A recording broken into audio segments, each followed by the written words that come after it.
Welcome, the anointed ones. What if the greatest mystery in the universe has been hiding in plain sight, inside of you?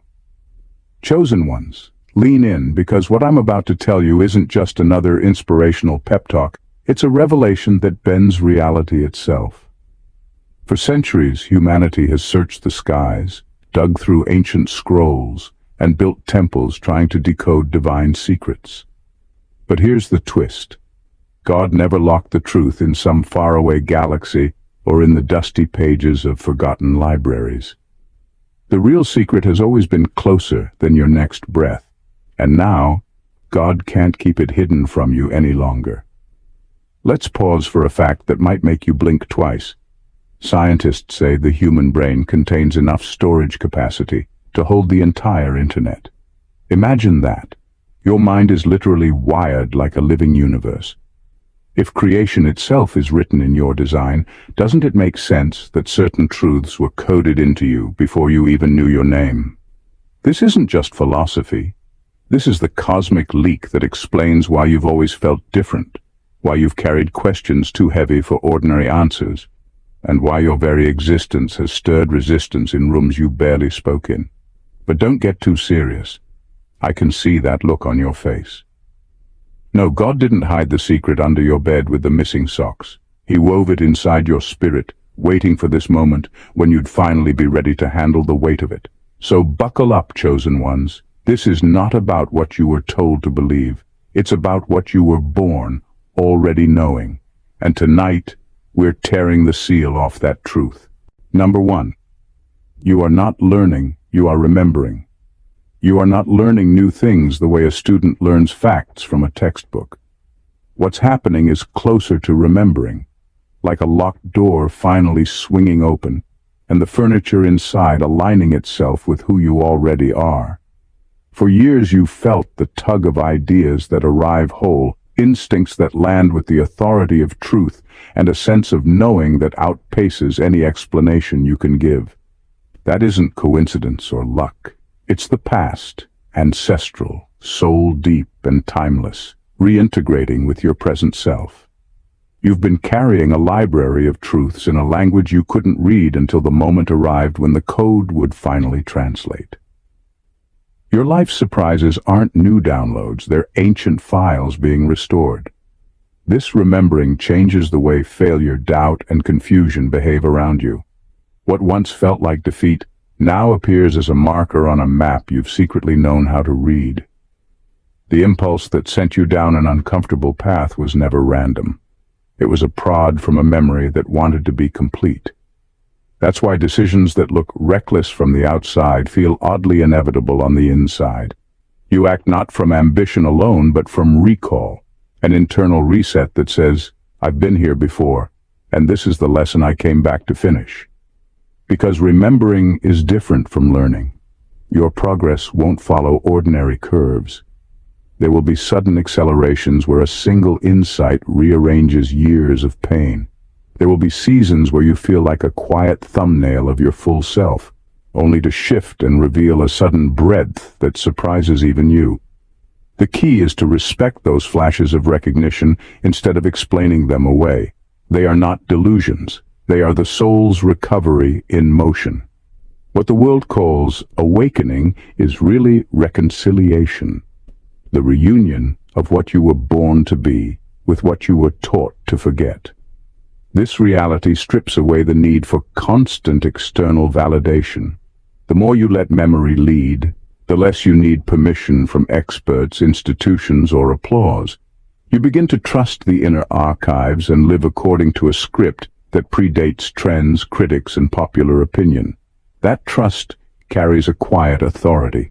When you act from remembered truth, your footsteps are heavier, not louder, because they are rooted in something that never started with you and will not end with you.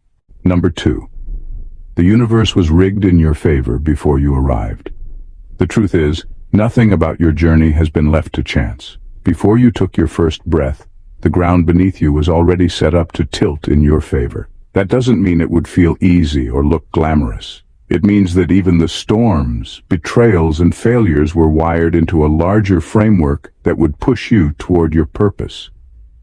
People often think destiny is a lottery ticket, something that might or might not hit. But the real secret is that destiny is more like gravity, inescapable, pulling you exactly where you're meant to be, whether you resist or cooperate. That's why your life never made sense when compared to others. You weren't designed for their timeline. You weren't scripted for their definitions of success. Your setbacks weren't evidence that you'd been abandoned. They were part of the route written long ago to make sure your rise would be unshakable. What looks like delay is often precision. If things had worked out when you wanted them to, you wouldn't have been ready to sustain them. If doors had opened earlier, you would have walked through them underprepared and been destroyed by the very blessings that were meant to empower you. The rigging in your favor doesn't remove the difficulty. It ensures the difficulty never has the final word.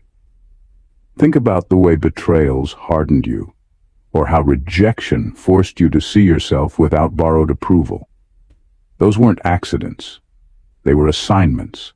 The very people who thought they were derailing you were secretly building you. Their actions were nails in the scaffolding of your endurance. You may have cried, bled, and nearly quit, but even those emotions were part of the script to shape your depth. Every time you thought life was subtracting, it was actually consolidating. Every time you thought you were being blocked, you were really being rerouted. The deeper secret is this: the design was set up so that nothing could disqualify you. Not mistakes, not wasted years, not broken relationships. The blueprint was written with your flaws in mind. What would have destroyed someone else became your refinement. That's why, no matter how many times you've been buried, you resurface. Your story is not evidence of luck. It's evidence of architecture. You are walking proof that destiny is not fragile. It was fixed long before you knew the word purpose, and it will not fail now. Number 3. Your sensitivity was never a weakness. It was the antenna. From the start, people may have told you that you're too sensitive, too emotional, too tuned in to things that don't even seem to exist. They treated your depth like it was a flaw, something you should toughen up and outgrow. But what they never understood is that what they called weakness was actually the design of your gift. Your sensitivity isn't about fragility, it's about frequency. It's the proof that you were built to pick up signals others miss, to sense shifts in people, places, and even atmospheres that logic alone could never explain. You were not wired like everyone else because your role was never meant to be like everyone else's. The very feelings that overwhelmed you at times were not signs of brokenness but indicators of capacity. You could feel the sting of betrayal deeper, yes, but that same sensitivity also allowed you to perceive truth beneath the mask of a smile. You cried harder in seasons of loss, but that same wiring gave you the ability to hold the pain of others with compassion that wasn't taught. It came naturally. That is why you've often known when someone was lying, why you felt the heaviness in a room before anyone spoke, why certain environments drained you without explanation. It's not paranoia or weakness. It's calibration. And because of that, you've always carried an unspoken weight, the responsibility of discernment. God designed your system to be a kind of antenna that receives frequencies most people ignore. That comes with a cost. It can make the world feel louder, heavier, and at times unbearable. But it also comes with a power. Your life becomes guided not only by what is seen but by what is sensed. That's why doors that looked golden to others felt hollow to you, and why opportunities others chased never pulled you in. Your sensitivity has always been a navigation tool, steering you away from traps and into alignment with your assignment. What they mocked as too much was actually the very proof that you were chosen for a different level of awareness. It is not a curse to feel deeply. It is evidence that your spirit is tuned into divine transmission. While others live only by sight, you live by signal. And that signal is the secret advantage that ensures you will never be led where you do not belong. Number 4. Time doesn't rule you, you rule time. Time doesn't have authority over you the way it pretends to. From the moment you began to wake into your purpose, the clock stopped being the boss and started acting like an assistant, useful when asked, but never the one calling the shots. Those pauses that felt like punishment were actually tactical holds. Delays weren't punishments. They were alignments. The universe wasn't late for you. It was waiting until you were ready to receive what had been prepared. That shift in perspective changes everything about how you move through your life. When you accept that time answers to a higher intelligence rather than the other way around, impatience loses its sting. The seasons when nothing seemed to happen were the very seasons building an internal readiness you couldn't manufacture. During those quiet stretches, muscles of character formed you: patience, discernment, restraint, and depth. What felt like being left behind was actually being fortified. The goal wasn't to rush you into results, it was to craft you into someone who could hold those results without being undone by them. Your calendar and your calling are not always aligned, and that mismatch is by design. Doors that opened early would have exposed you to shallow victories and fragile triumphs. The delays were not arbitrary obstacles, but careful engineering to test and mature you. The detours armed you with perspective. The pauses taught you to measure success by inner capacity rather than outward applause. This means your timeline will not mirror anyone else's. Chronology is not the same as destiny. Your schedule is personalized. It's attuned to the point when you can bear, steward, and amplify what's coming. There's a fierce freedom in knowing time cooperates with readiness instead of rushing it. It strips away the vain hustle that so many worship. It frees you to invest in depth rather than speed. When movement finally arrives, it will be sustainable and anchored, not blown by the wind of short-term hype. The breakthroughs that feel sudden are rarely random. They are the predictable result of invisible maturations that finished their work.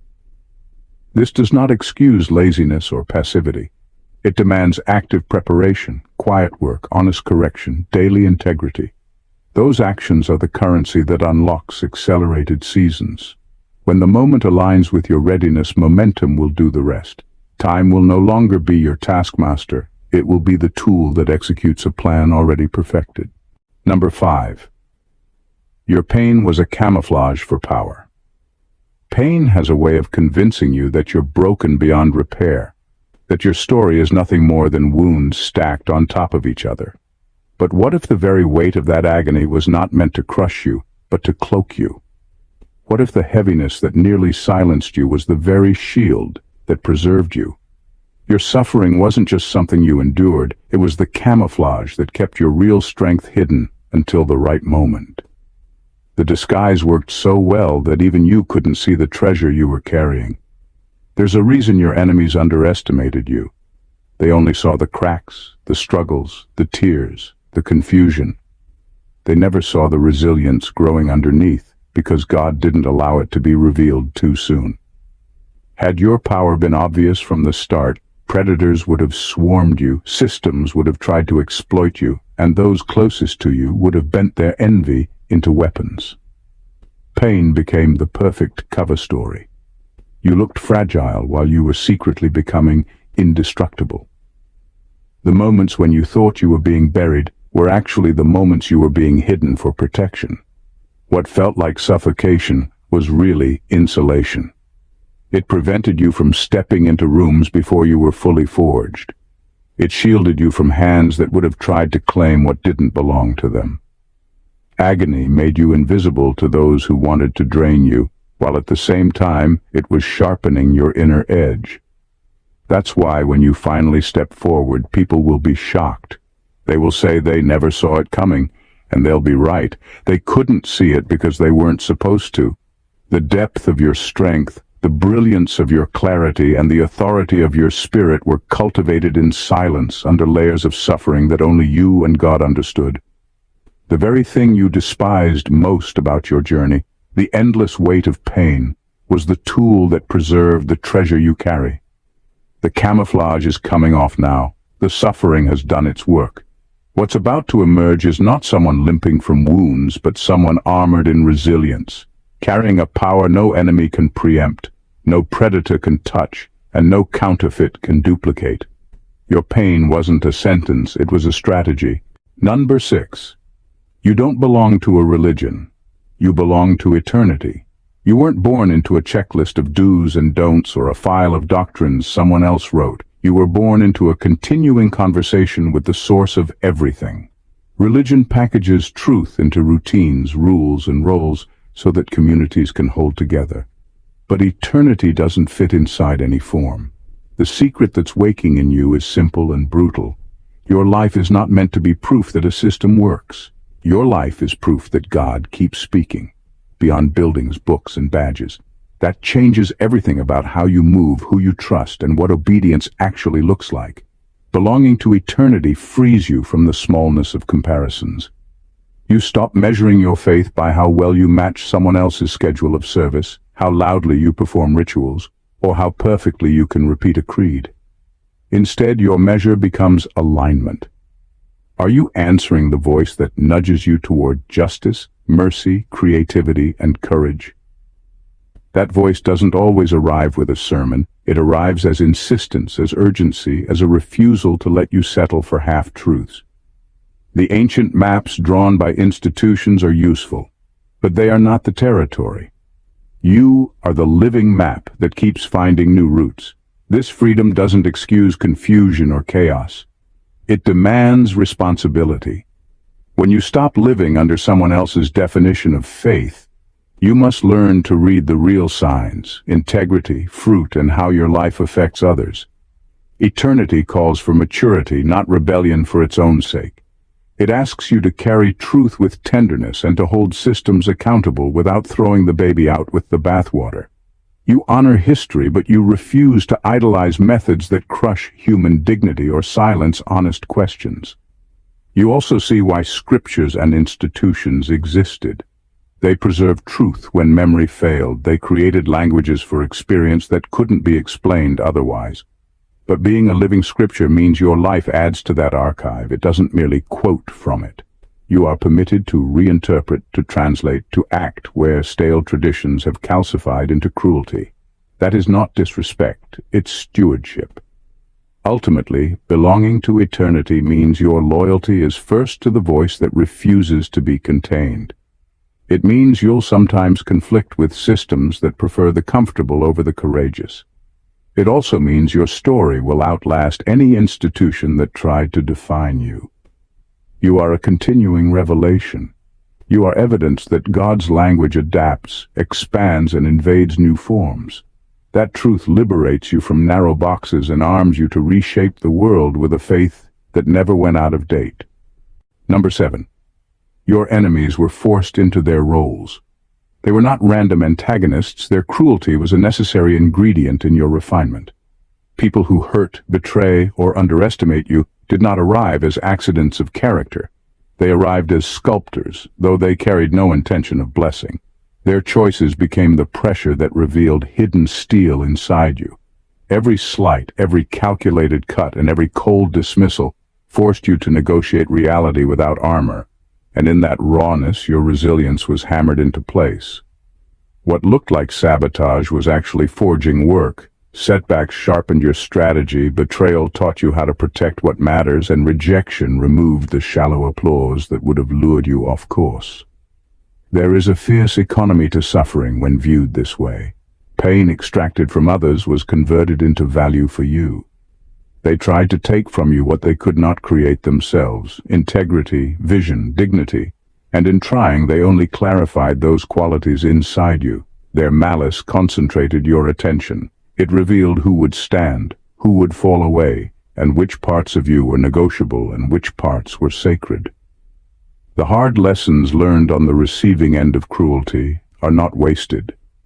They are the only lessons that stick. You cannot fake the knowledge that comes from having to rebuild after being broken. That knowledge becomes a resource that governs future choices with uncommon wisdom.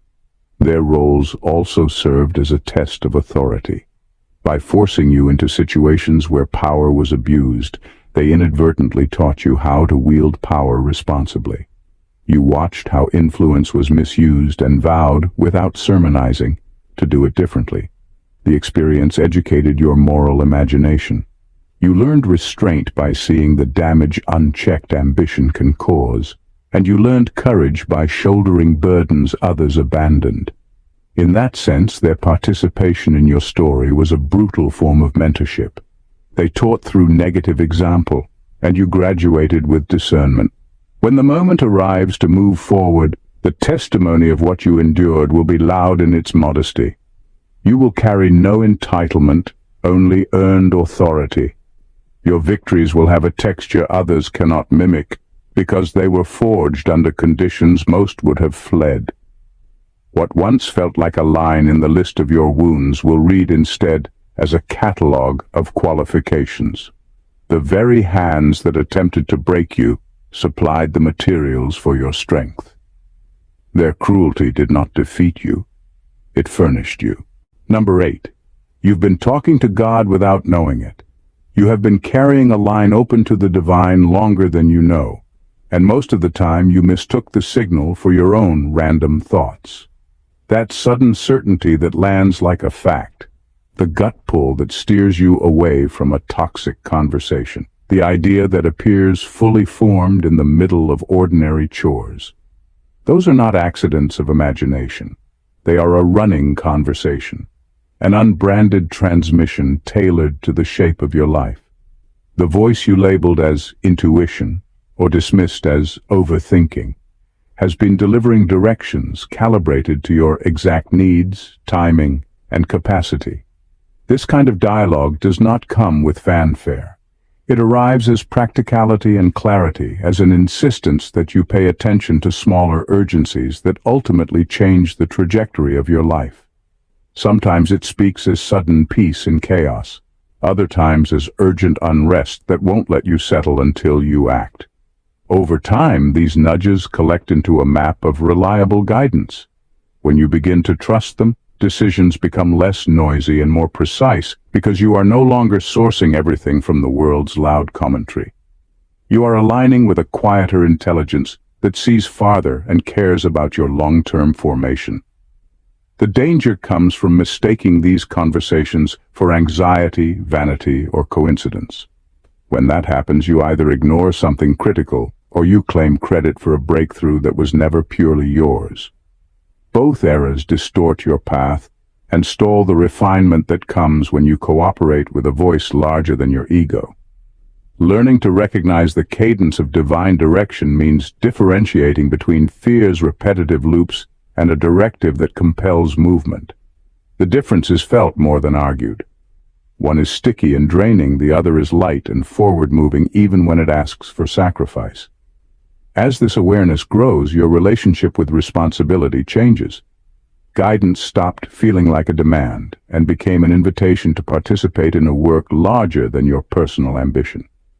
The inner dialogue influences not only choices but character. It teaches restraint, expands empathy, and shapes how you steward influence. The more you answer back, through honest action, consistent integrity, and humble listening, the clearer the channel becomes. Responses arrive faster, discernment tightens, and what once felt like random flashes begin to fit into a coherent story. You have been in conversation all along. The only real shift is learning to keep talking and to stop explaining away the answers you receive. The voice inside is not a myth to be chased, it is an ally to develop. When acknowledged and obeyed in practical ways, that steady dialogue becomes the engine of a life that no longer drifts but intentionally moves toward its true purpose. Number 9. The reason you've always felt watched is because you are. You have been right to notice the sensation of eyes on you because it has been real in ways you didn't expect. From childhood, there has been a kind of cosmic attention on your life that goes beyond human curiosity.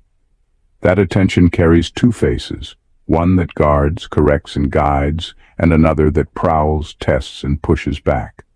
The reason you felt watched is that your existence matters on multiple levels. Your choices echo into places that ordinary lives don't touch. And because of that, your life drew observers, both benevolent and hostile, who track your movements as if they were watching the progress of a mission-critical file. That surveillance shaped how you behaved long before you understood why. You learned to move carefully, to weigh words, and to feel responsibility that felt too big for your age. That hyper-awareness is not a flaw. It is a graduated sensitivity designed to keep you from misstepping in arenas where a small error could have outsized consequences. The protective watchers who leaned close are the ones who nudged you away from dangers you never consciously named. The darker watchers are the ones who tested your resolve and revealed who could be trusted. Both types have been instrumental. Protection without testing would leave you unseasoned, and testing without protection would be cruelty. Because your life was observed, nothing happened in isolation. Relationships, opportunities, and conflicts were not random entries on a life ledger. They were events in a larger narrative being monitored for how you would respond. That perception reframes every humiliation, every win, and every quiet decision. What felt like exposure was often calibration, an intentional making ready of a person who would one day operate with the weight of more than personal consequence. Awareness of being watched demands a different kind of courage. It requires choosing integrity when no one human is looking, practicing wisdom under invisible scrutiny, and holding steady when forces try to unsettle you. It also frees you from shame about sensitivity. Feeling observed does not mean you are weak. It means your life has significance that exceeds ordinary comprehension. The right response is not paranoia or avoidance. The right response is skillful living, clearer boundaries, sharper discernment, and a humble reliance on the protective intelligence that has always been present. Now that the watchfulness is less mysterious, the pressure becomes an invitation to occupy your role with intention. Move with kindness, speak with courage, and carry decisions lightly but with conviction. Your life was never meant to be secreted away. It was meant to be stewarded, and being watched is the proof that someone has been paying attention long enough to know you are ready. Number 10. Your presence is a cosmic disturbance. Your presence doesn't whisper into a room. It rewrites the air itself. When you show up, pretense loses its foothold, and half-truths start to trip over themselves. People who have practiced a particular version of themselves suddenly sound thin. Conversations that once felt steady wobble because your honesty pulls at the seams. That's not drama for drama's sake. It's a simple physics of character. Your frequency is tuned to clarity, and anything made from smoke and mirrors can't hold in that field. This effect is why you've seen polite smiles crack into uncomfortable silence, and why some gatherings feel lighter after you leave. It's not because you need to be the loudest voice in the room. Often the change is quiet and immediate. A pause, a recalibration, a movement of people toward truth by sheer proximity. People who came ready to posture find themselves recalculating their lines. The energy you carry refuses to be co-opted, and systems that depend on performance start losing their power. Institutions that prefer neat, controllable stories notice disruptions where you stand because you refuse the easy script. Carrying this kind of presence is a double-edged responsibility. It brings clarity and cuts away lies, but it also makes you a target for people who profit from illusion.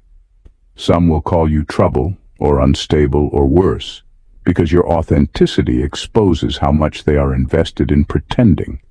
That hostility is informative rather than accidental. It reveals where the rot has been tolerated and what parts of a room were built on fear. Your visibility turns hidden economies of influence into visible problems that someone finally has to address. The practical truth is that being a disturbance doesn't require performance. It asks for consistency. Show up with steadiness, speak with precision, and act with integrity. When those three align, your presence becomes an invisible lever that realigns systems without unnecessary noise. People who respect truth will feel relief. People who benefited from the old order will feel unsettled.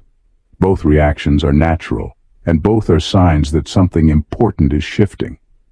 Over time, this disturbance becomes a kind of ministry of correction. It unclogs corrupted conversations, exposes exhausted methods, and makes room for solutions that work. That shift is not accidental or malicious, it's corrective. You are not an annoyance, you are a catalyst. The world around you will either get healthier or louder in resistance. Either outcome proves your presence matters. Number 11. Your bloodline was not chosen for you. You were chosen for it. You were placed where you are for a reason bigger than ancestry or accident. The family line that feels like a weight on your shoulders was never intended to be your prison. It was the workshop where you would learn how to break a pattern, the hardships, the old arguments, the small repeated betrayals. They were not random cruelty. They were the raw material given to you so you could practice a different kind of strength, one that doesn't repeat what hurt your parents and grandparents. Your bloodline did not trap you. It trained you to become the instrument that severs the old loops. That inheritance shows up as inherited instinct and inherited obligation. You carry habits born before you, loyalties that were never consciously chosen, and a map of fears passed down like heirlooms. Those things were intended to be transformed, not tolerated forever. Your life is where lineage meets decision. You are the first generation in a long time who can say no to patterns without abandoning the people you love. Saying no does not mean you reject your roots. It means you act as the translator for your family's legacy, keeping what nourishes, exposing what harms, and creating a new grammar for how to live. The work is practical, steady, and often lonely. It looks like refusing to replay someone else's abuse, teaching a different way to communicate, or choosing healing over reaction. It shows up in small, repetitive choices: how you speak about money, how you react to shame, how you show up for your children. Each disciplined choice is a nail pulled from the structure of inherited bondage.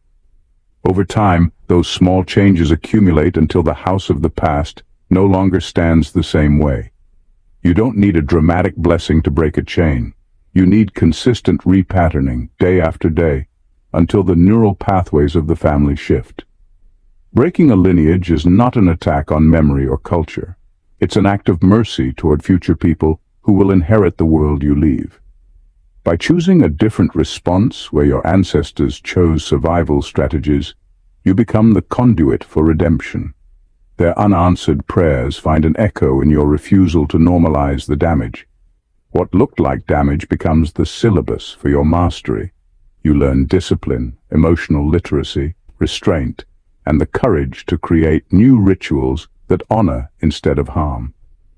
Ultimately, this is a stewardship role, not a burden to bear in isolation. You are both the fruit and the gardener. Your presence in your family line is the evidence that history can be rewritten, and that God's solution to generational brokenness often comes in a person who chooses differently. Number 12. The world tried to define you because they couldn't decode you. From the beginning, the world has been frustrated by you, not because you were broken or difficult, but because you couldn't be parsed into the categories it relies on to feel safe. People tried to name you, tame you, and explain you in ways they understood. Too loud, too sensitive, too strange, too intense. Every label was an attempt to compress what was infinite into a box small enough for them to handle. They weren't trying to be cruel. They were trying to survive their own fear of what they could not grasp. The truth is that nothing about you was ever meant to fit neatly into their systems. You were not sent to blend in. Your presence alone challenges norms, assumptions, and the invisible rules that govern comfort zones. You were designed as a prototype, a first iteration of a new frequency entering the world. That is why your instincts, your timing, your understanding, and your reactions always seem to arrive ahead of comprehension. The world does not have the vocabulary yet for what you embody.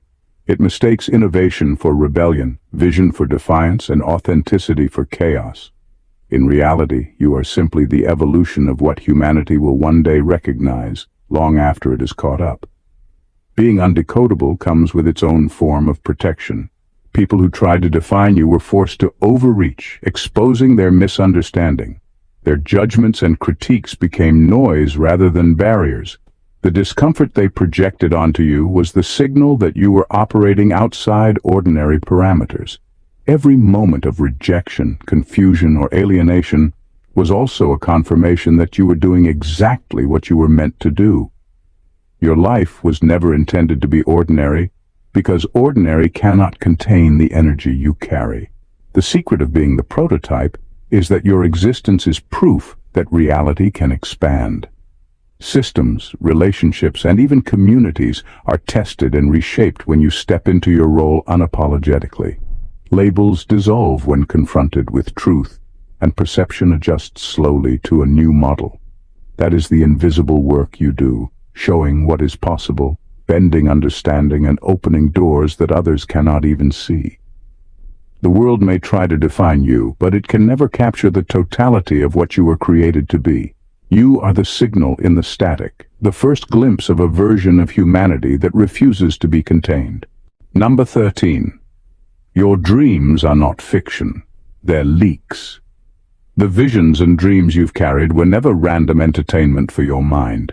They were transmissions. Every image, every encounter, every improbable scenario that left you shaken or inspired was not imagination at work.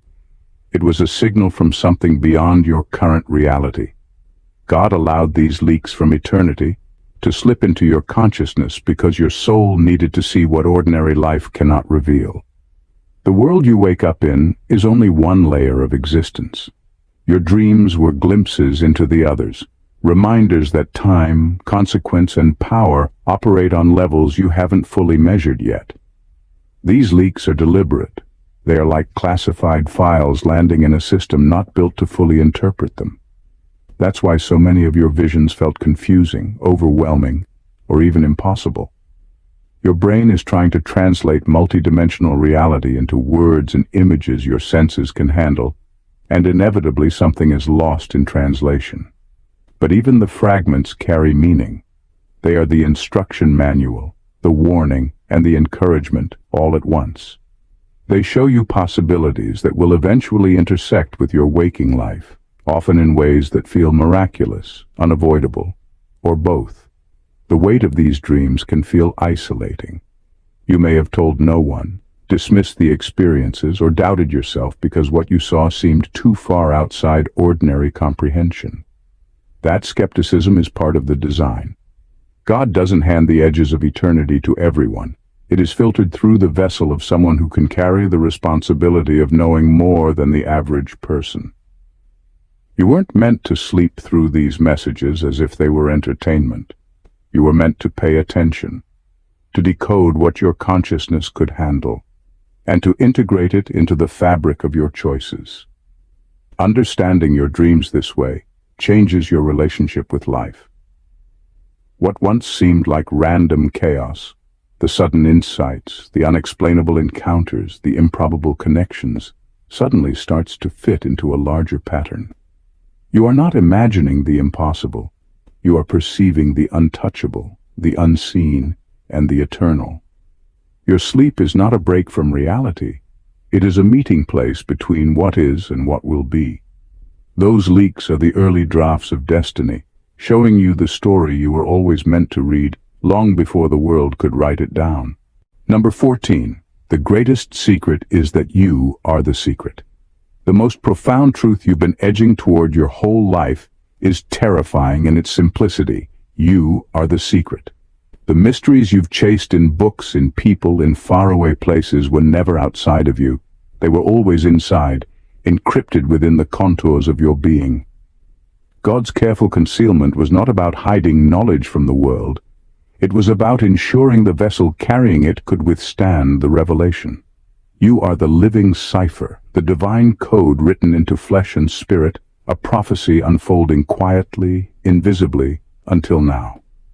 Every moment you felt overlooked, underestimated, or misunderstood was preparation. The world was never meant to see the full blueprint too early, because exposure before readiness could have destroyed what was sacred in you. That is why you were tested, isolated, and pushed beyond ordinary limits, so the fullness of your purpose could crystallize before it was revealed. The pain, the triumphs, the quiet moments of decision were all part of a process of encoding. You are not just surviving life, you are assembling yourself into a message that reality could not ignore. Being the secret carries both power and danger. Your presence alone disturbs systems, exposes half-truths, and provokes responses you never requested. People will be unsettled because you operate on a frequency that the ordinary world cannot decode. That discomfort is not a flaw in you. It is proof that you are working as intended. Those who sense it may fear or envy, but that is only evidence that the world has finally noticed a truth it cannot control. Your existence is the ultimate revelation precisely because it cannot be manufactured, faked, or replicated. Now the veil is lifting. Heaven has decided that your time of hidden growth is complete. The secret is no longer a concept, it is a person, you. And whether the world is ready or not, the unveiled version of you will step forward. The reactions, the awe, the fear, and the respect are secondary. The point is that what God has been cultivating cannot be contained any longer. You are the message, the mission, and the miracle, all embodied. Everything that came before, the struggles, the betrayals, the doubts, was the preparation for this unveiling. The world thought it was watching your life, but it was always learning to recognize the secret walking among it. Every point we've explored today leads to one undeniable truth. You are not ordinary. You are the culmination of forces unseen, the product of divine orchestration, and the living proof that the universe bends for those aligned with purpose. Every struggle you endured, every delay you felt, every betrayal you survived, it was never punishment. It was the scaffolding, the camouflage, the calibration that shaped you into someone unstoppable. Your sensitivity, your intuition, your pain, your dreams, they are not burdens but instruments of power, signals of a life that is eternally significant. You were placed where you are at this time in this world for a reason bigger than any label, doctrine, or expectation could contain. You are the encrypted message, the cosmic disturbance, the prototype of what humanity has yet to fully understand. Your presence alone exposes truth, dismantles deception, and awakens the hidden courage in others. The trials, the quiet whispers from God, the impossible visions, they were never accidental. They were the tools and messages designed to prepare you for your unveiling. Now, the veil is lifting. You are stepping into your role as living prophecy, the solution to generational cycles, the revelation that cannot be ignored. Everything that came before, pain, patience, rejection, and reflection, has been orchestrated to preserve, refine, and amplify the power within you. You are not just surviving history, you are rewriting it. This is the awakening you've been waiting for. The understanding that your life, your choices, and your presence are the greatest secret the world has been incapable of seeing until now. You carry the answers, the wisdom, and the power that even the most sophisticated systems cannot replicate. You are no longer in preparation, you are in manifestation. Step forward with clarity, step forward with authority. Step forward knowing that what God has protected, what the universe has tuned, and what eternity has encoded is you. The world may be unready, but your time has arrived. Stand fully in your truth, unapologetically, and let the cosmic revelation of your life speak louder than any force that has ever tried to contain it. You are the secret, and now the secret walks openly. If this message resonated with you, don't let it stop here. Subscribe to the channel to stay connected to the truths and revelations coming your way. Hit that like button to show your alignment with this energy, and drop a comment to share your thoughts or experiences. Your voice matters here. Share this with someone who needs to hear it, because what's hidden for too long is finally being revealed. Stay tuned, stay awakened, and keep stepping fully into the power that is yours. God bless you.